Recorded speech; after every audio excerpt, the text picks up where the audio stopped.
Hello, everybody. Welcome to Streetwise Opera's Facebook Live sessions of In This Place. We have been looking at how music and dance can be fused together for co-creation. We have been looking at how narrative informs music, but most importantly, we have been looking at Eastern musical traditions and Western musical traditions, Eastern dance traditions, Western dance traditions, and how the two in both cultures can be fused together. And we've been really exploring our voices and our bodies. On the Friday sessions, there's more music than there is dance. You'll have Jack later to give you some of your physical dance choreography tips. But in the Friday sessions, there's more music, and we have been looking at composers as diverse as Holst and the Beatles. Yeah, I mean, it doesn't get much further than that. For today's session, we've got an extra special guest, which I will not announce until a little bit later. Okay, I don't hush hush, all very very hush hush, but I will whisper the word sitar. I'm not giving anything away. I'm not giving anything away. Okay, so I'm going to introduce the guest after our warm up. We always do a warm up. Make yourself some space. Here we go. I'm going to make myself some space. Here we go. And if you can, tap yourself, tap yourself, tap, tap, tap, tap, tap, tap, tap, tap, tap, tap your arm like this. Very good, very good. Nice and gently, pat, pat, pat, pat, pat. Tap your other arm like this. Very good, pat, pat, pat, pat, pat. Very good, very good. Can you stretch your fingers? Stretch and relax. Stretch and if you want to use the camera, stretch and relax. Stretch and relax. One more time. Stretch and relax. And we just stretch your legs. And I would like you to do a nice big yawn. A warm yawn. Here we go. That was absolutely fabulous. But that's like about 5.5 out of 10. Bigger one, please. Much better. That's 7.3. Can we go for a 9.8? Oh, I love a good yawn. I love a good yawn. And could you please give yourself a massage on the shoulder? On your shoulder. Here we go. Nice and gently. So everything feels nice. And on the other shoulder, please. Thank you. Very good. Oh, that's nice. It was a bit tense. I know that. Friday intensity in the shoulder. Yeah. And then on the face. Here we go. You don't have to have a beard, but it helps for this warm up. Here we go. There we go. Up to your cheeks. Nice. Yeah, around here. Very good, very good. Ignore the bike outside. Unbelievable. And up here, nice and gently. Just make sure you're nice and relaxed. Nice, small circles. Small circles. And just relax. Facial expressions, please. Smiley face. Sad face. Shock face. Oh my word. Angry face. Scared face. The quivering lips. Confused face. There you go. And your favorite, super confident face. Hey, hey, hey, how you doing? Hey, how you doing? Hey, how you do? You at the back. You, how you doing? Hey, hey. And relax. Breathing exercise. Breathe in for 4 and out for 4. Breathe in, 2, 3, 4, and out. 2, 3. Make sure that your back is nice and straight. Breathe in, 2, 3, 4, and out. 2, 3. Quicker. 8. In, 2, 3, 4, 5, 6, 7, 8. Out.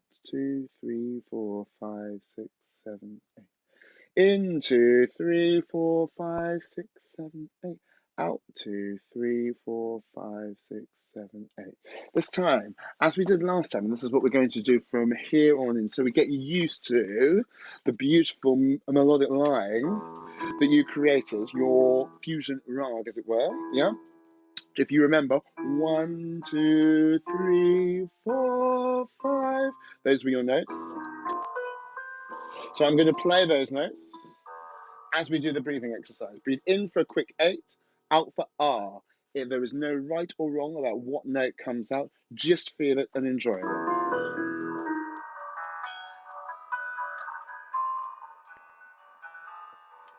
Here we go. Breathe in, 2, 3, 4, 5, 6, 7, 8. Oh, in 2, 3, 4, 5, 6, 7, 8. Oh, breathe in, 2, 3, 4, 5, 6, 7, 8. Oh,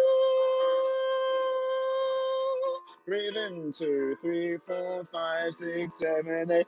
Oh, 2 more. Breathe in, 2, 3, 4, 5, 6, 7, 8. Oh, breathe in, 2, 3, 4, 5, 6, 7, 8. Oh.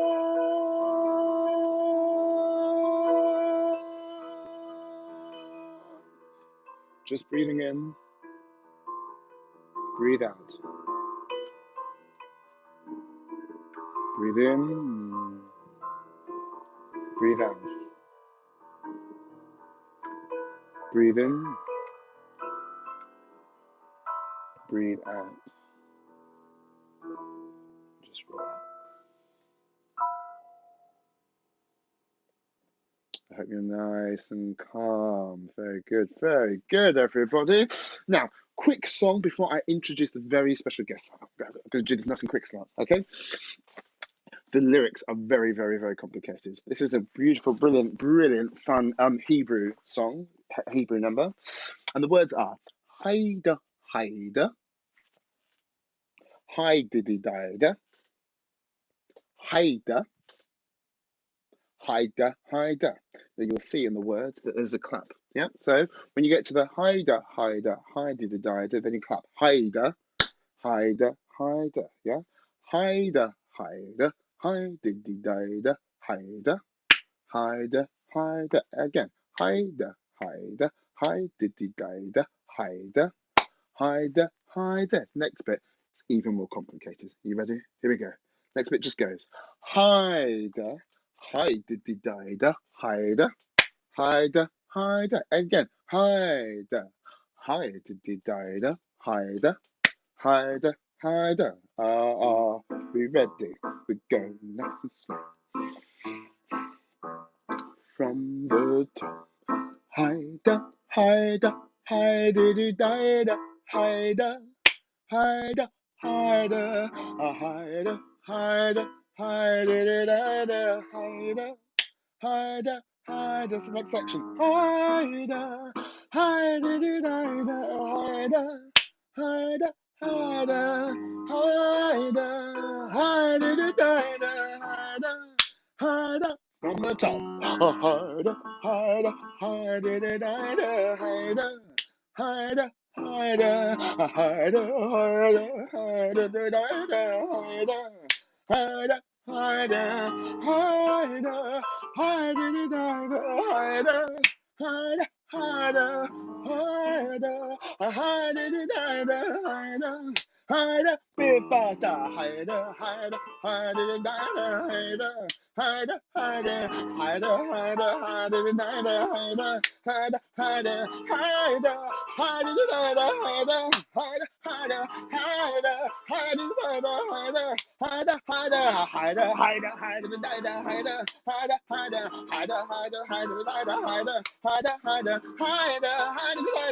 Haida, Haida, Haida, Haididida, Haida, Haida, Haida, Haida, Haida, Haididida, Haida, Haida, Haida, Haida, Haida, Haididida, Haida, Haida, Haida, Haida, Haididida, Haida, Haida, Haida, Haida, Haididida, Haida, Haida. Last time. Haida, Haida, Haididida, Haida, Haida, Haida, Haida, Haida, Haididida, Haida, Haida, Haida, Haida, Haididida, Haida, Haida, Haida, Haida, Haididida, Haida, Haida, Haida.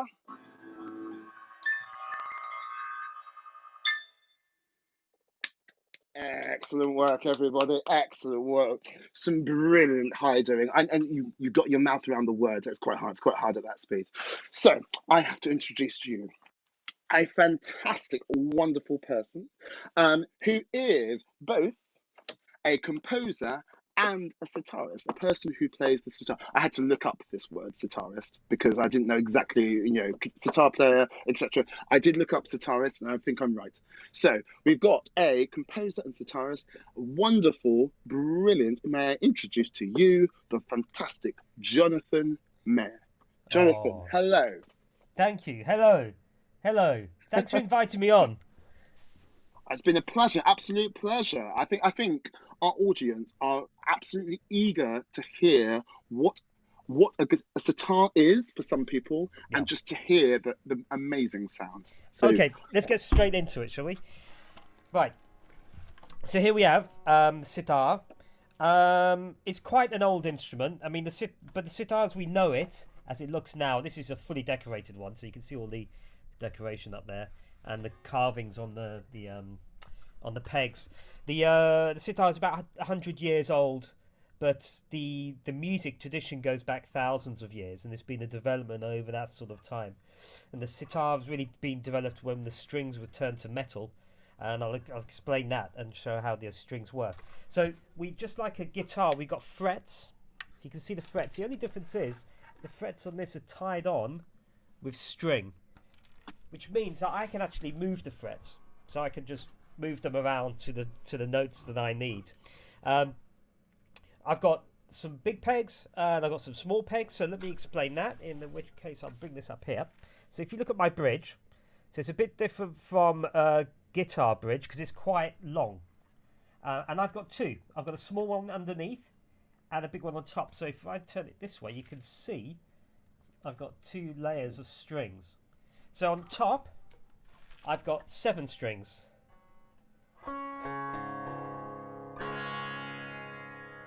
So wow. they are divided into my main playing string. Second string's called a jury string. Then I've got 2 bass strings. Some sitars have the bass strings, sometimes don't. Then I have these 3 high strings at the top, and they're called chikari strings. Basically, they're rhythmical strings, so I can go. But what gives that sitar that distinct sound are the 13 strings that run underneath. So they are tuned to the raga that I'm going to play, and I will explain all about raga in a bit. Which basically means that when I play the fret on the top, because the whole thing's hollow, it's really light.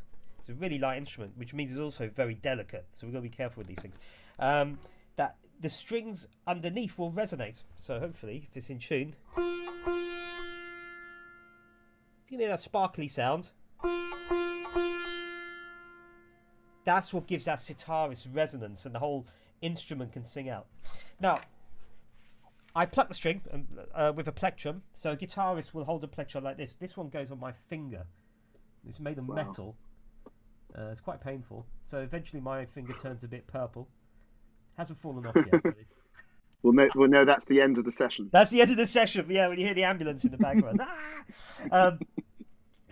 But if you bring the strings up closely, I don't know if you can see, but all the strings run on one side of the neck, and in this side I've got a gap. If you can see that piece of going left and right, that's actually me pulling the strings. So because I've got the strings on one side of the fretboard and I've got this gap, it means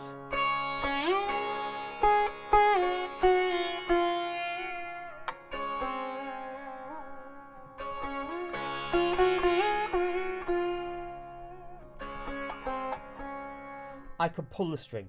Now that's quite important because all Indian instruments, or Indian music, is a vocal tradition, and it all originates from the vocals, and it's also an oral tradition. So I've got no music written down. We're improvisers.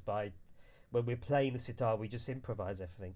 But the idea of being able to pull the string is to imitate the voice, and that's why the sitar's geared the way it is. One thing we can't get away from on the sitar is the tonic, or the most important note, the root note. Now at the moment my sitar's tuned to C sharp.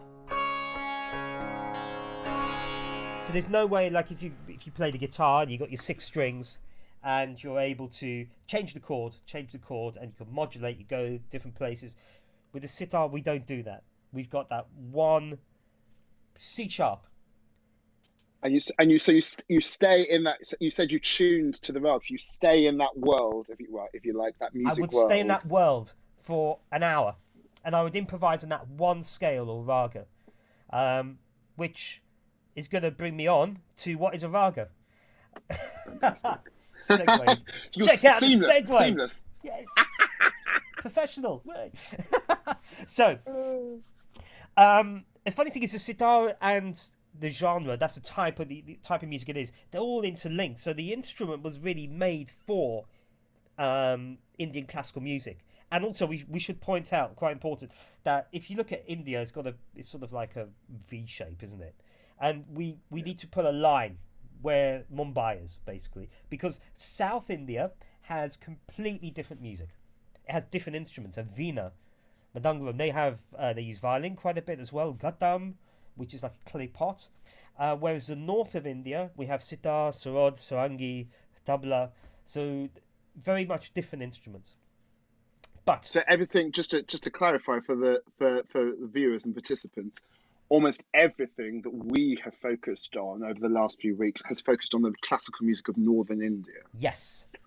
We very briefly, I mean, touched upon it last week, because the Pearl Fishers, which we looked at, was imitating a sort of Sri Lankan story, and I was saying, because obviously Sri Lanka is just south of South India, it's a different tradition. But yeah, it is a different tradition. Point. So basically, it was the Persians, the Mughals came over and brought their music, and it's like a fusion, basically North Indian, of the original South Indian music and Persian or Arabic music, if you want to call it that, which came over. So the thing that I said about on the sitar, we can't play chords. So if we talk about the elements of music, the one thing that we strike off straight away is harmony. So I can't do D major, G major, A. That's just not going to happen. So I've got 3 elements. I've got melody, I've got rhythm, and then if this is going to turn on, here we go. I don't turn it up there. There we are. Drone. So I could get a tampura. The name of the instrument is called a tampura, which is a drone instrument.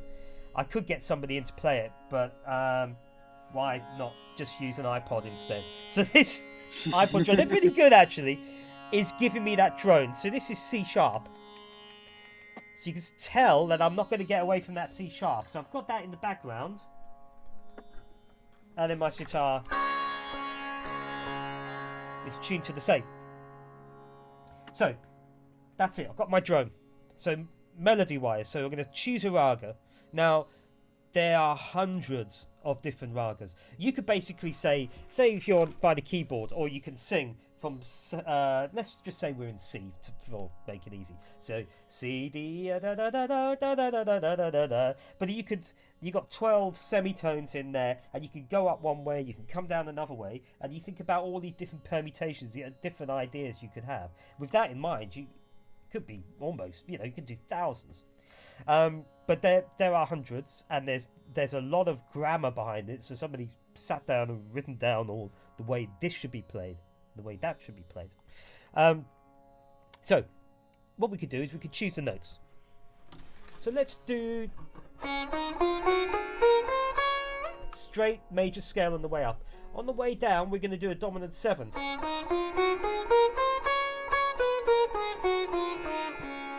Which is very typically Indian. Going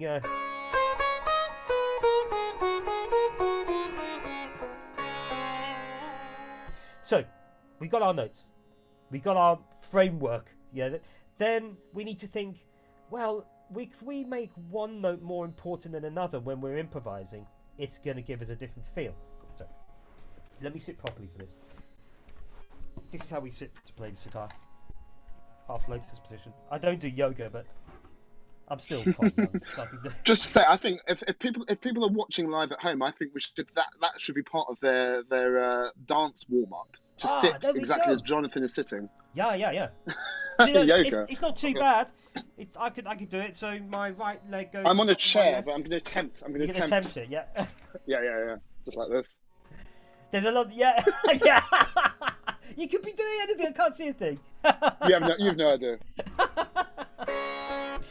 Okay, so I'm gonna choose my notes. So I'm gonna give you an example. There's two ragas based on this, right? The first one is rag kamaj.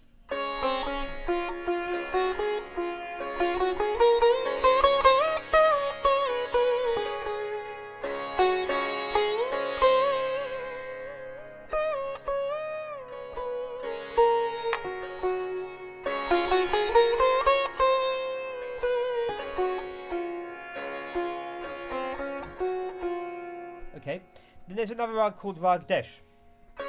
Just before you did it, I'm going to give you a bit of clap, by the way. So this rag is called rag desh.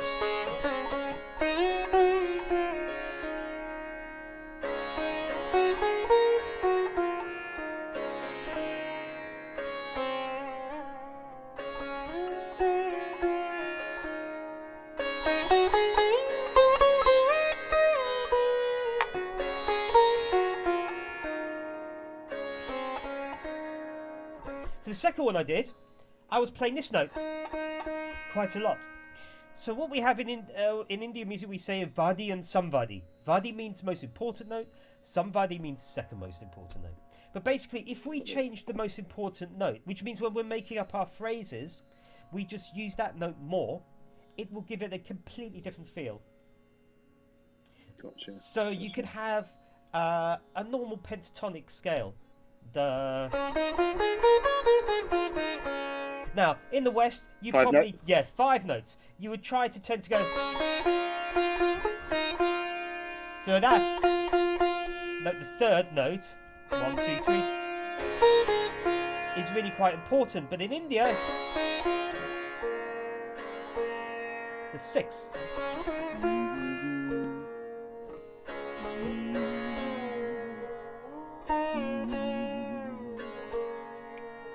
So that it's all about. There's a word called rasa. Rasa means mood.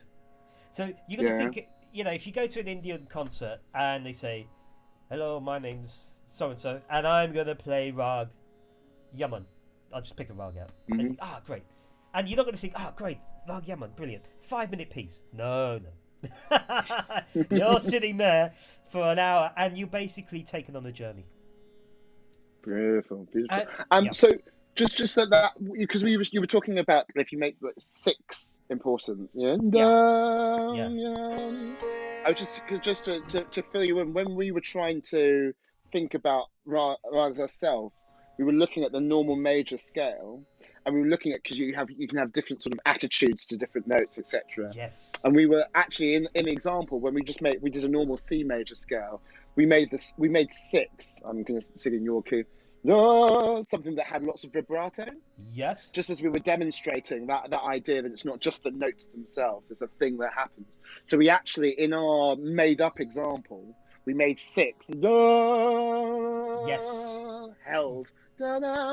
So it's linked with all, without you even knowing, Jonathan. You're linked with all our previous sessions. There we go. Now I tell you what, it's interesting to do that vibrato on the 6th, because we tend to not do. I mean, you can do a little bit of. We don't call it vibrato, but if you go.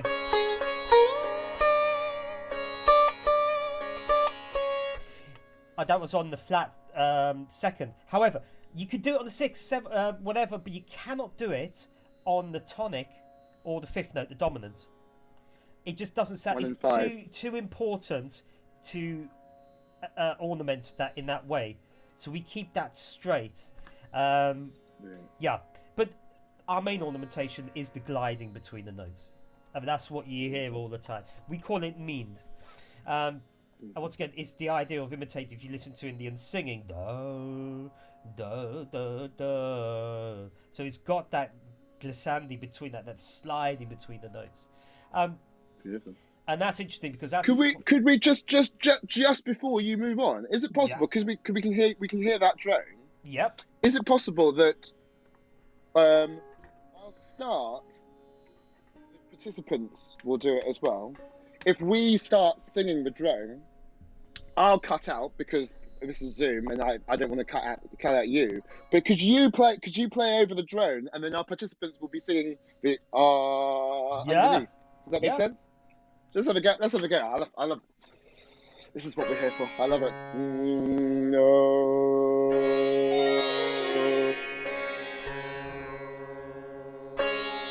You keep going. I'm going to cut out.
Nice, beautiful, very full. Thank you. I can hear just. Obviously, I had to imagine my drone because I wasn't allowed because of Zoom. Zoom rules. You can even hear after you saying there's often a different thing going down Yeah. than there is going up. You can feel that like that. The inflections going down felt really different. Yeah, yeah, yeah. And it's those inflections that are tricky to do. They're it's one of the, it's almost like a cultural thing. I mean, in the sense that if you're brought up in India, say if you went to the temple, or you know, the associate goes om om, just there straight away om. It's that as opposed to oh, you know, that straight line, which the problem is with that it implies all the other notes in between. So we have to make sure that if we're going from one note to the other,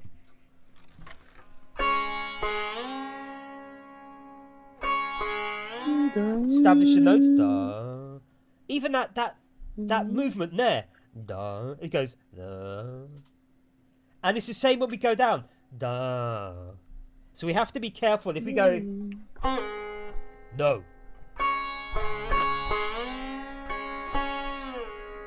And if you do it too slowly, you can hear all the different. We call it shrutis. Shrutis are just like quarter tones, but in a sense, it just makes you aware that if you're doing a glissando between your notes, even when you're singing, you've got to be aware of the other notes in between that you don't want to imply, especially if you're doing a raga. Just to highlight for viewers, quarter tones is quite a fun little concept today.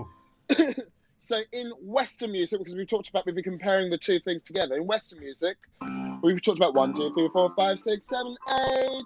But on a piano, there's like 12 notes. 1, 2, 3, 4, 5, 6, 7, 8, 9, 10, 11, 12. Before you go back to that top one. And in Western music, it's what we call well-tempered. Who on earth named it? I have no idea. But the idea is the distance between each note is exactly the same.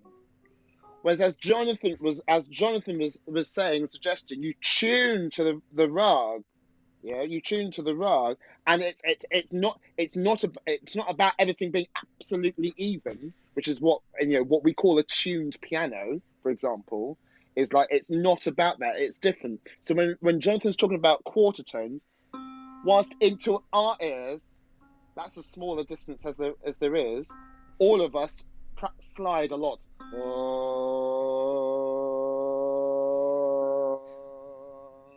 And every little thing that you could hear before I got to that next note can be called quarter tones. Well, you can get smaller than that. You can get smaller than that. So it's that idea. You have to get out of the idea of everything have to be exactly even in your thinking, which is why for our ears sometimes it's hard to like lock into it.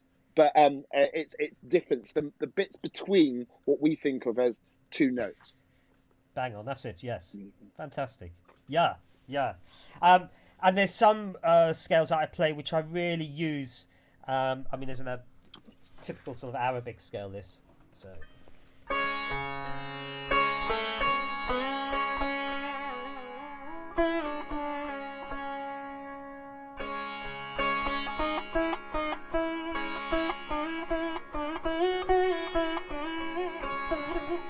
So you can see I'm playing on some of the notes in between. Because a lot of the music is influenced in India is influenced by Arabic music as well. There's different ways of playing this scale. You could play it as a keyboard, and then just add the other notes, or you could play it in between the notes as well, which is quite interesting. So let me just quickly talk about the structure of a raga performance, because I'm going to go back to your Hebrew song, because a bit like that in klezmer, it just speeds up, which is brilliant because that's what we do over a longer period of time. But basically, if you look at it as a solo, I mean, say if you're like a rock guitarist or a jazzist, go on, take a solo. Sometimes they look in like in a waveform or well, I was going to start really intense, then I'm going to come down a bit, then I'm going to go really fun, but I'm going to fade out at the end. Well, we've got a straight graph in Indian music, so you start really slowly, and I'm saying slowly because I don't want to use that word, because the opening section is a section called alap, and alap we have no sense of rhythm. So you put the drone on. It's what I've been playing at the beginning of FTQ. There's no sense. It's time to explore the notes, and I've got to take my time exploring those notes because I've got to play for an hour. So the idea is not to give all your cards away. So if you're playing a rag, say you had these notes. Oh, what is that? Move that fret there. Let's move that fret there. Let's check. Another pentatonic. So the first note I have to establish when I start playing is the tonic. Number one. Yeah. Now, I could think that I feel the most magical note in this raga is the flat six, that note there. So when I get up to this level, I'll start here and then I go down an octave. Then I come back up. That might take 10-15 minutes. Then when I get to here,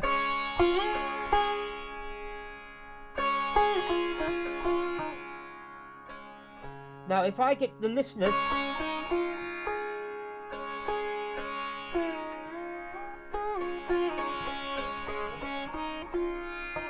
sounding quite pleasant and quite nice and quite major scaly. So say if I did that for 5 minutes, well, when I go, that note becomes really powerful. And so the alap section, I'm exploring each note and the power and the mood that each note gives.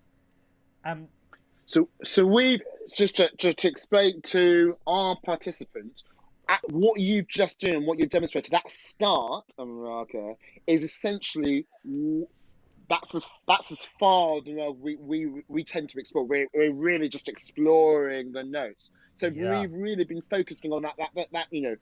Our Zoom sessions aren't long enough for us to do an entire thing. But that idea that you've got a set of rules for this scale, and we just explore it, and you decide amongst yourselves which notes are important and all that sort of stuff. That's exactly what we've been doing. There we go. And funnily enough, we tried some improvising on Wednesday, and we were thinking, because we didn't have much, we haven't got time to think about all the ins and outs of improvisation. So we just thought, thought of the concepts of short and long, so a few notes, and like sort of held notes, line sort of going up a scale, and circle, something that just like a thing that repeats, Yeah. just so that they could vary what they were doing. So effectively, what you're saying is that exploration, that idea of long lines, thinking about what notes do I think is important in this Yeah. world, this scale, Yeah. is kind of what they've been doing on Wednesday. That's great. And then I would, as another direction, I tend to go up the scale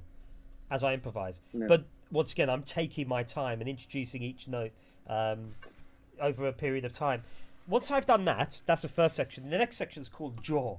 And this section, don't forget, this is only solo sitar. This is without drums. So in the jaw section,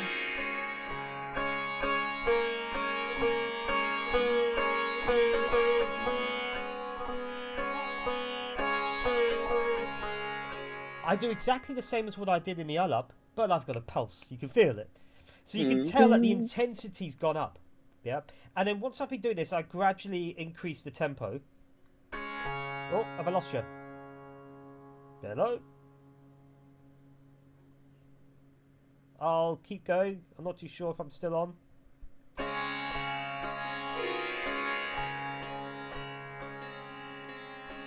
Hello? Ah, we're back. He's back. Yeah, can you hear me? All right, okay, great. Okay, so the in the jaw section, I'll gradually speed up the tempo until I get to.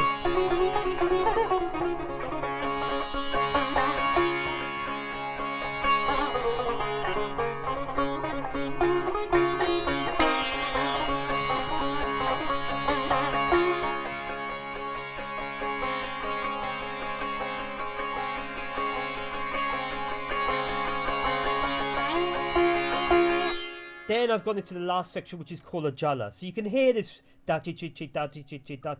which is the end of the solo performance with sitar. So you can just see it started off really peaceful, just going up and up and up.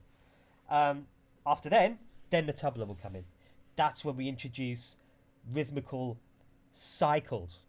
So the cycle is very important rhythmically for us, where we'll choose a 10-beat rhythm, or 11 beats, or 9, whatever it might be, and we would improvise around these time cycles. Oh, beautiful, Yeah. beautiful. We're gonna oh my goodness, because we could talk about sitar for ages. I love it. It's gorgeous.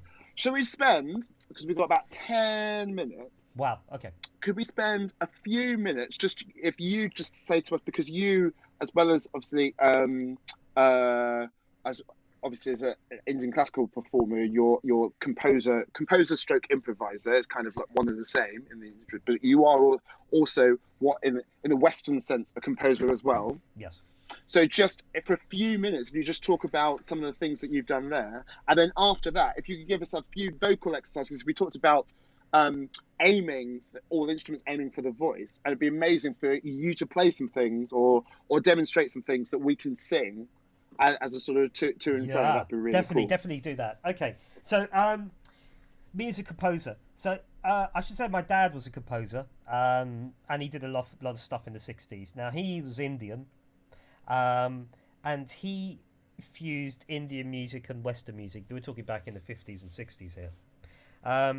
So in a sense, I was brought up in that sound world. I decided, funny enough, to go more Indian and learn the sitar, where my dad, although he is Indian, he played the violin in the orchestras, in the RPO and the LPO. So I studied Western music. I studied violin and piano from the age of 5, did my grades and everything, and then did A-level music, so Bach harmony and everything, I did all of that. But after I spent a lot of time in India playing Indian music. So I said, no, I don't want, I'm going to be an Indian sitar player. And then I realised, well, I'm half Indian, half English. So it just seems silly for me not to do what I am, basically what I am. Don't deny your half. Exactly.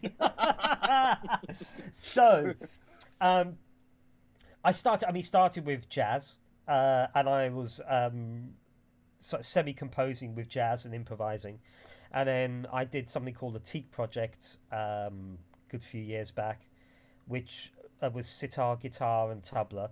And and those were written out heads in a jazz sense. Then I started to get into orchestral writing, and I started getting commissions. I wrote a sitar concerto a long time ago. That first one was performed and people liked it, so it snowballed. And I've done recently. I've been doing quite a bit of orchestral writing. I've got a CD coming out next month with my orchestra stuff on there. And so when I compose, it's sort of I don't say it's quite easy for me, but what I mean is that I've got so much material that I can choose.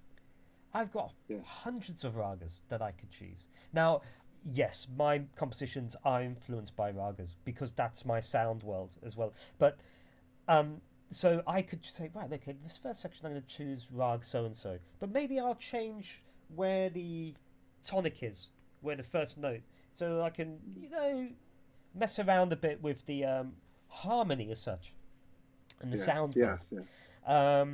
So I tend to do that quite a bit. So just for the participants, the rag that they've made up, which goes, when Jonathan says change the tonic, he's talking about your number one. 1, 2, 3, 4, 5. So I played this at the bottom every time we've done it. If you change the note that was at the bottom, it's got a different feel. Yes. So you change what your ears say is one. Yes, indeed. Yeah. So I do a lot of that. I'm also, at the moment, I've got a Arts Council commission to write 10 pieces for Western instruments, but in an Indian style. When I say Indian style, I mean I've done raga yaman, or whichever raga, for flute and tabla. So the idea is the flute player will there just read what I've written, and it will sound Indian, and they'll be able to play with the tabla player. So the idea is that a lot of people say, oh, Indian music, I can't do that, it's improvised. Well, if you write it out, it gives people opportunity to experience that playing with a tabla player. So that interests me as well, writing out, literally in notation, Indian phrases and how to make it Indian. Because what I came back to what I said earlier about pulling the string, that means it's very, and I've tried it, and I've tried to write it out in graphics, to give a line, and still a Western trained musician will sound like Billy Bragg. It's just the way they've always approached the glissando. It's the tradition they've come from. Exactly. Yeah. So it's getting around that and making it sound Indian. But if you do lots of glissando on there, on the say, with a clarinet, which can do it, it's not going to sound Indian. So it's that's my sort of sound world and what I like experimenting with. Fantastic. And before I forget, because it did pop into my head, just so everybody knows, so a concerto is a big orchestral piece with a solo instrument at the front. Yes. So traditionally, in a Western setting, in an orchestral piece, you would have orchestral musicians. So a violin concerto, a clarinet concerto, a piano concerto, quite famously. So a sitar concerto is obviously with a sitarist at the front, and then accompanied by an orchestra. It's a solo piece, but it's an orchestra that's the accompaniment, which is really, really takes a long time to write. I imagine. I've never done one myself. Yeah, it took a bit of time. Okay. Shall we do? I want to do some vocal, because we've heard about this purity of the voice. I'd love to do some like little exercises to help us. Just little inflections and stuff like that you've done. Okay. So we can sing. So what I'm going to do is I'm going to take 3 notes. So. So there's our tonic. So the first one we're going to do, just straight up. Good. Now we have to rest on this note and then go. So establish the note first, then rise.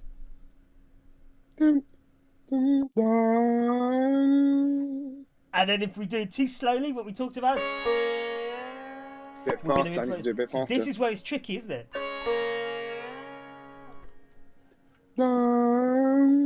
Yes, that's better. Yeah, that's good. So the slide needs to be quicker. Da. My slide needs to be quicker. Yeah, yeah. Establish the note. Yeah, perfect. Perfect. So then let's do that. There's one. Number 2. So. Same on the way down.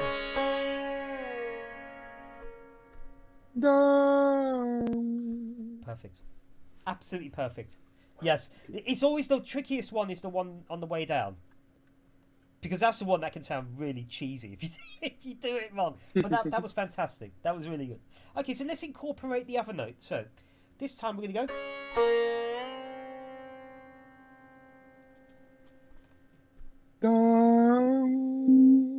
Next one.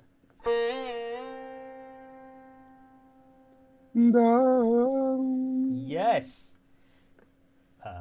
Make it a bit harder.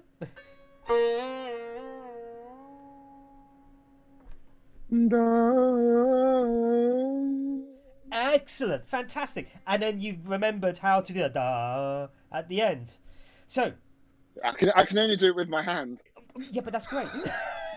But then you see a lot of these singers who go da. They're constantly like that. So yeah, it's a good thing to become animated with it.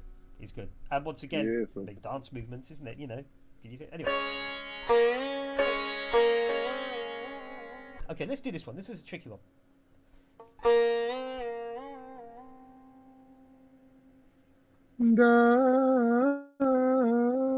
Yes. So the idea is when you do it is to make it lazy when you do it. Gotcha. Bits like da. Yeah.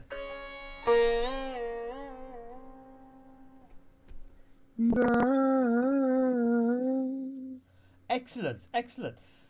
So, then we think about how many different variations we can get from these 3 notes.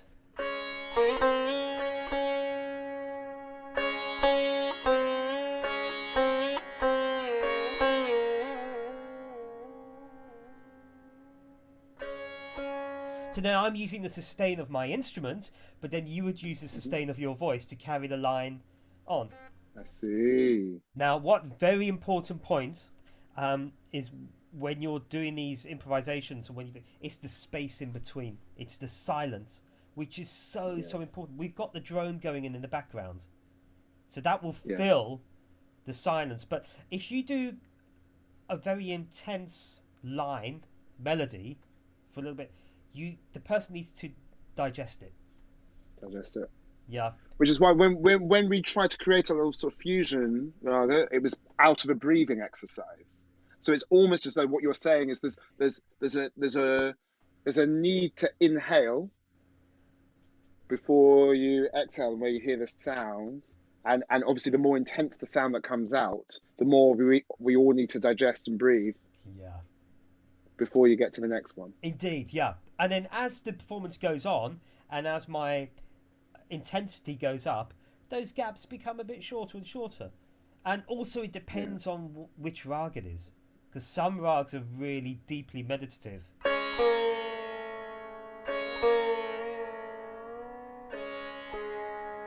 So stuff that I would take long breaks, but some of them are a bit lighter, so you would approach it differently. But yeah, so I mean, those are good exercises to take 3 notes, and yeah. Well, I think that's that's a great idea. Do you know what I think we should do? We'll have to stop here for us now. But I think for Wednesday's Zoom session, I think what we should do is actually take a few notes from our made up raga and explore the space that we can have just with a simple idea, and then leaving it, and then try another simple idea, and then just so that that feel that we're trying to get the emotion out of it. I think we might explore that practically on Wednesday. Jonathan, I mean, time has flown. Guys, at the time, it has. I know, time has absolutely flown by.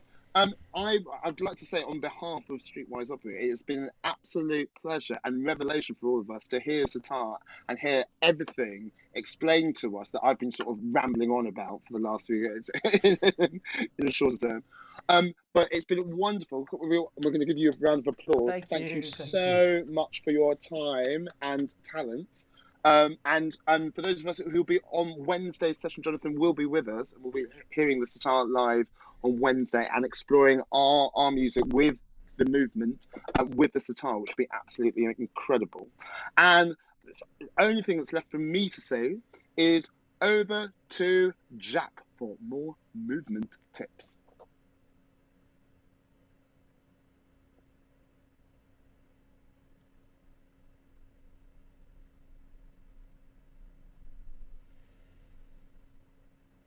Good afternoon, Streetwise opera performers. How are you doing? I'm here today to deliver the kind of dance and movement side to your Friday session. So this week I wanted to really focus on, again, going back to the camera and our relationship with the camera and how we're going to film our amazing solos that we've created so far. So this kind of 10 minutes is going to guide you through a few tips and things to be thinking about how you're going to film your final movement phrases. The first thing that we need to really discuss is about the device or the piece of equipment that we're going to be using to film ourselves. So we've all been accessing the Zoom sessions, these sessions through some kind of device.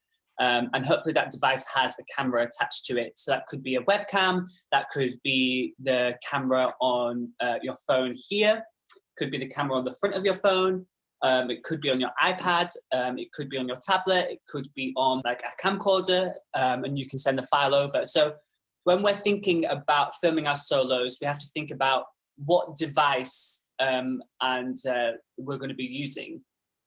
If you're working with your computer, you could have the option of recording on Zoom, and this is something that Ray will take you through in a technical session, and he will guide you through how to record something on Zoom on your own.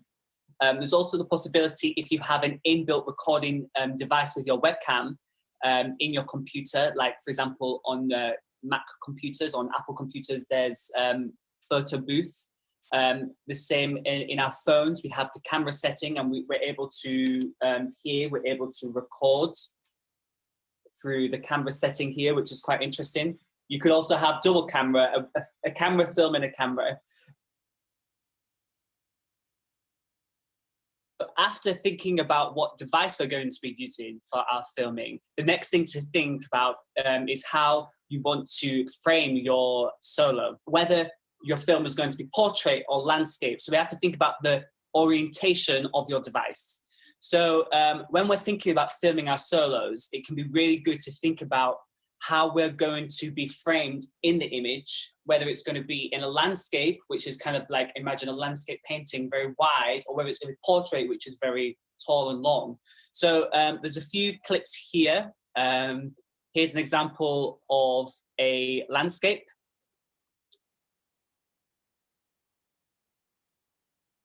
And here is an example of a portrait.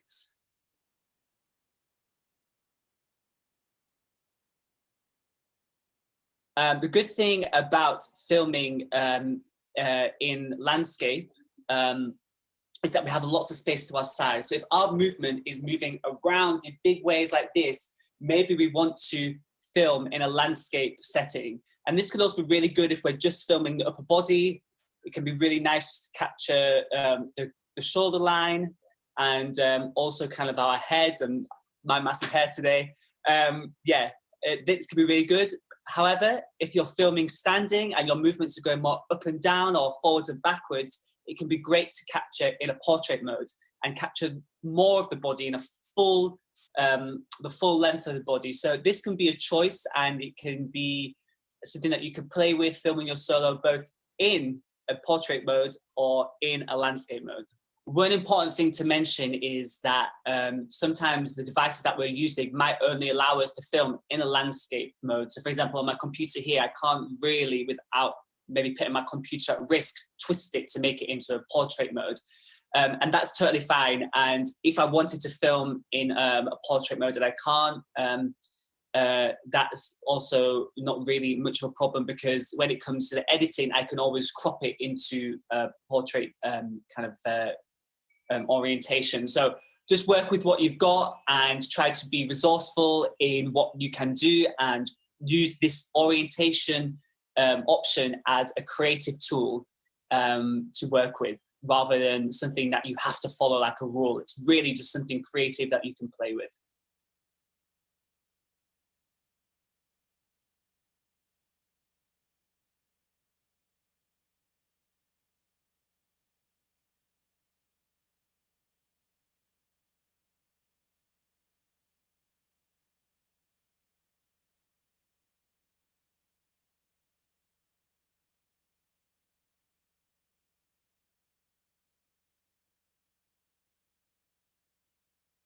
So now that we've looked at our devices and our orientation, we can also start to think creatively about the framing and how we are going to frame our solos. We spoke a little bit about framing before and being in and out of the shot and all the different entrances and exits, but we can also think about our environment in the frame. And last week I touched on the idea of maybe we could film in the park, or we could film in different parts of the house, on a plain wall, on a busy wall, or something like this. Now, interestingly, the video that I just shared now came from, inspired by Philip, and he suggested, oh, maybe it'd be quite good to film from inside the fridge, since he was doing something related to cooking. So that's an example of how we can adapt our solos with a different type of framing. So as you can see from there, the decisions that I've made was I had my phone as a device. Number 2, I had it in portrait mode. And number 3, the framing was the fridge. So that's obviously quite a creative one, and you don't have to be so adventurous or so wild in how you want to frame your thing. It could just simply be, this is a great framing.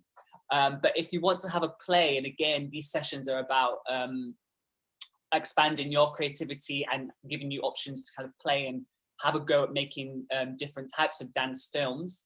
Have a play and see what other things you can do to create different frames. And that is really open and really, really wide. So thank you, Philip, for sharing the idea of filming inside the fridge. And I thought I would slide it into today's session. So I wanted to touch on a little bit about where all of this energy and where all of your creativity is going to be going, because I know in the last session, Julia was mentioning a lot about, you know, we've been doing the recipe for a long time, and how is this going to work, and, you know, are we going to be moving on? So we're kind of getting now to the filming part of our phrases of movement, which is really exciting. But I also wanted to share a little bit, a little teaser or a little taster of some ideas I've been playing with at my end of what I'm going to do with all your amazing movement footage. So we've discussed that the film is going to be set in a digital space, in a digital place, and it's going to be set on a desktop. And all your footage, different types of footage, whether that's going to be from your camera device and portrait, maybe it's going to be from your phone and it's going to be outside, all these different pieces of footage I'm going to collect into one creative film. I've been really interested and really inspired by different collages, and, you know, old kind of collage newspapers where people get newspapers and they layer it on top of each other, and they use different types of media. And I'm really interested in this and working with our raw footage and our materials, our solos, in this kind of way. So I've got a little bit of an idea that I've been playing with, very, very simple idea to begin with. And don't forget, this film is going to be 3 to 4 minutes long, and it's going to be very exciting. It's going to have very different elements to it. But here is just a small idea of how your footage might be used in a creative way, using the digital space and the digital resources that we have. So as we can see here, I've kind of collected, I've got 2 different pieces of footage, which could be one of you. And one of them is actually in black and white. So maybe one of you might decide to film in black and white. And the other one is in color, but I've also added, I filmed it with a filter on it. You know, sometimes on our phones, we have these filters. So again, be really creative in how you want to film it. And what I've done is I've paired the solos and films up with other images that I've kind of sourced online. And here is an example of the solo of somebody taking place in a dress or something taking place in a suit. And really, this is just a simple, I guess, like I just wanted to share something very small to give you an idea about what our solos might be doing in the end, and how I might layer them to make our films, which are going to be quite funny. They can be quite creative. They can also be quite serious. And we can also have different emotions and different types of media all mixed together to create really interesting dance film in a digital place. So that's the end of this week's session. I hope you kind of are feeling a little bit more excited about filming your solos and where the solos are going to end up eventually. We're still, you know, a few months away from that final film and that premiere of our work. But yeah, I'm really excited with all the work that everybody's been doing so far, and we're ready to take it to the next step and the next phase of this, which is the filming part. I'm taking all that we've gathered in confidence, in body awareness, in physical exploration into something which is going to come together as a collaborative vision and into one film for all of us. So yeah, have a good weekend, and I hope you enjoyed and learned something from this.